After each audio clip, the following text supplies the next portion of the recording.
இத தெரிஞ்சுக்காம யாரும் கார்த்திகை மாசம் ஐயப்பனுக்கு மாலை போடாதீங்க. நீங்க 48 நாள் விரதம் இருந்து மாலை போடணும். இது ஃபர்ஸ்ட் பாயிண்ட்.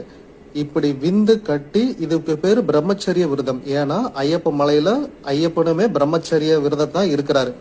இப்படி 48 நாள் இந்த உயிராற்றலை சேமிச்சு நீங்க மலை ஏறும்போது உங்க முதுகுத்தண்டு அப்படியே நேரா நிற்கும். அப்படி நேரா வளையும் போது உங்க மூலாதாரத்திலிருந்து இந்த உச்சந்தலைக்கு இந்த உயிராற்றல் பயணிக்கும். இப்படி பயணிக்கும் போது உங்க உடல் முழுவதும் ஆற்றல் பரவும். உங்க உடலுக்கு தேவையான அனைத்து சக்திகளும் கிடைக்கும். இதுக்கு பேரு தான் குண்டலினி யோகம். இந்த குண்டலினி யோகம் செய்யறதுக்கு உங்களுக்கு பல வருஷங்கள் ஆகும். அதுக்கு பதிலாக வெறும் 48 நாள்லயே இதை நீங்க செஞ்சு முடிச்சிடலாம்.